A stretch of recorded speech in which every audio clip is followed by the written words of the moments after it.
Bueno, básicamente, digamos que lo que estamos haciendo esta reforma apunta a, un segundo, apaga nomás eso para no complicarnos. Disculpen, justamente sale con un eco. Bueno, básicamente lo que tenemos es lo siguiente.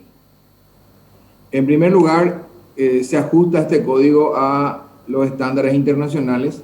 El código que hasta ahora está vigente en Paraguay se aprobó en el año 2004, se reglamentó en el año 2005 y tuvimos durante todo este proceso cambios tecnológicos en el comercio exterior que apuntan mucho al tema, digamos, de la tecnología, de la utilización de tecnología por un lado. Por otro lado, también hay acuerdos internacionales y el código actual incluso contradice algunos acuerdos internacionales y todo eso se está corrigiendo. También es un código que endurece las sanciones para el contrabando. Eso va a ser clave para nuestro país, considerando de que realmente estamos rodeados de países que tienen precios mucho más bajos por el efecto en general inflacionario, efecto cambiario también de los países vecinos. Hay una diferencia importante en la velocidad de devaluación o depreciación de las monedas. Entonces hay una fuerte tendencia el incentivo es grande para el contrabando. Entonces, realmente las sanciones también están modificadas, hay sanciones mucho más fuertes. Por otro lado, también se busca darle mayor objetividad digamos, al tema jurídico. Por ejemplo, se prevé en este código también la existencia de un tribunal que pueda lidiar entre los intereses de la aduana o del fisco, en este caso, con los particulares o con los importadores o exportadores. Eso en este momento no está vigente. Ahora es la aduana la que determina si es que un ilícito o una infracción puede constituirse como contrabando o no. Y obviamente la aduana tiene siempre incentivos de recaudar, pero muchas veces puede eso, digamos, generar conflictos de interés. Entonces se prevé un tribunal externo en caso de conflictos. También se prevé economizar procesos en el sentido de que si los importadores, los que han cometido infracción, se ajustan a ciertas, ya no judicializan, entonces también se prevé ciertos descuentos y eso implica reducción de plazos y soluciones más amigables. Hay una serie de elementos que también se incorporan, por ejemplo, la figura del operador económico autorizado, que es una nueva política de la Dirección Nacional de Aduanas, y digamos que implica una especie de certificación para aquellos agentes del comercio exterior que cumplan ciertos requisitos. Eso no estaba contemplado. Y por otro lado, hay una serie también digamos, de contradicciones o malas interpretaciones en una serie de artículos, y esto con este código se aclara.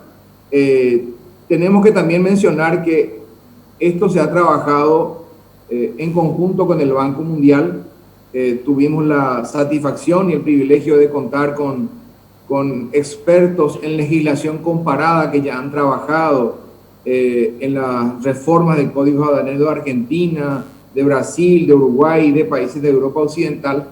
El Banco Mundial nos ha apoyado con este equipo y realmente lo que ahora estamos haciendo es revisar artículo por artículo y vamos a empezar a compartir con los agentes del comercio exterior, con los diferentes sectores. Y nuestra idea es que el código aduanero, la propuesta de código se consensúe de tal manera que no tenga ninguna traba en el Congreso Nacional. Es decir, tanto el sector de importadores, el sector de industriales, el sector de productores, el sector de despachantes de aduanas, el sector de portuarios, todos ellos van a tener acceso y en conjunto vamos a empezar a tener talleres para que cuando vaya al Congreso no haya ningún tipo de oposición y esto sea realmente, digamos, vamos a invertir mucho tiempo en la previa, no tanto dentro de los debates seguramente parlamentarios, porque vamos a tratar de que todos los agentes participen. Entonces hay por un lado también hay una economía de artículos en el sentido de que el actual código tiene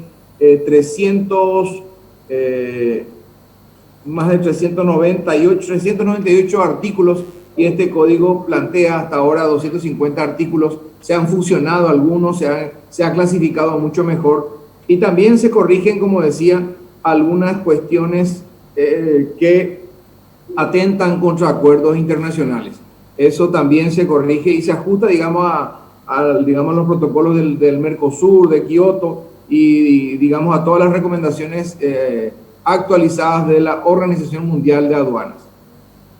Bueno, hay que recordar también a la audiencia, director, que hoy el contrabando es un hecho punible. Así también como la evasión, delito precedente de lavado de dinero, hay unas consecuencias que trae luego ya establecida la ley para aquellas personas que no pagan los tributos correspondientes a las diferentes entidades. Hablamos de un daño enorme a la economía con estos hechos punibles, justamente porque deja de ingresar a las arcas del Estado, dejamos de tener la posibilidad de tener recursos para los servicios, dejamos de tener también la posibilidad de que haya una competencia leal entre ese que sí paga y ese que no paga. Es decir, hay una serie de beneficios que la ciudadanía de pronto no entra a analizar en el momento de comprar un producto de contrabando, y que por supuesto que en estas instancias más elevadas también se está trabajando. Concretamente me refiero al tema del aumento de la pena privativa de libertad de 5 a 10 años o de hasta 10 años por el hecho punible de contrabando. Es decir, eso ya te da una pauta de la gravedad en sí del hecho, y que me gustaría también tener una explicación suya en materia del área jurídica.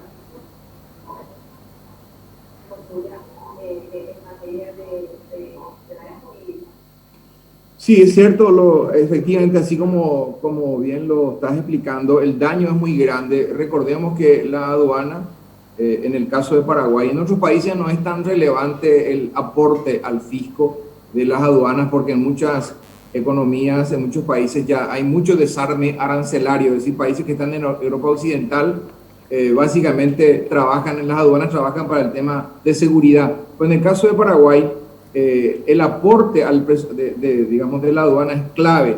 Él aporta entre el 40 y el 45% de todos los recursos tributarios, es decir, que cuando alguien está evadiendo impuestos, no solamente está dañando al productor, no solamente está haciendo una competencia desleal contra el productor formal, sino además está, como bien lo dijiste, evitando que haya más recursos para educación, para salud y para, digamos, necesidades básicas o para inversiones, porque el aporte de la aduana es entre el 40 y el 45%. Entonces creemos que este endurecimiento de la pena va a tener un efecto disuasivo para que la gente empiece a aprender. Recordemos solamente un caso, ¿verdad?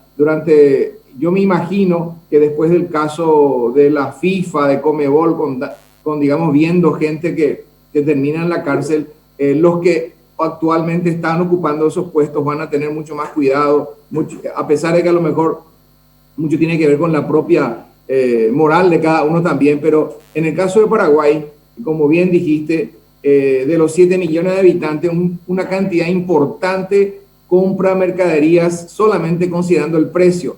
Nadie evalúa, muy poca gente evalúa efectivamente el origen, y que cuando uno compra un producto de contrabando está dañando realmente al productor formal, al que pagó sus impuestos, al que está pagando IPS por trabajadores.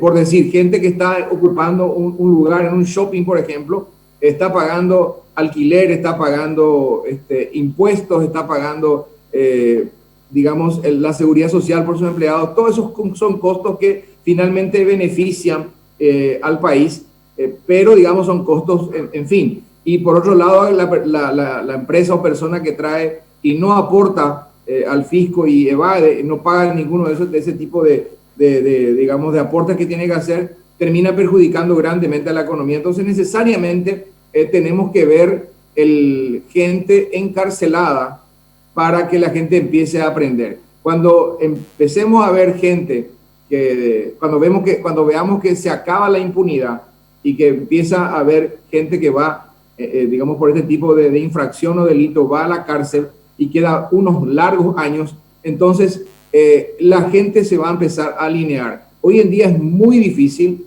porque realmente vemos que no encontramos a gente que esté, digamos, cumpliendo algún delito en una cárcel por el tema de contrabando. Y eso no solamente tiene que ver con el importador, también tiene que ver con la responsabilidad del funcionario. Este código también prevé la responsabilidad no solamente del importador, también del funcionario, también del despachante, también del portuario, etcétera. En otras palabras, necesariamente tenemos que llegar a este tipo de situaciones para corregir un mal que es endémico en nuestro país.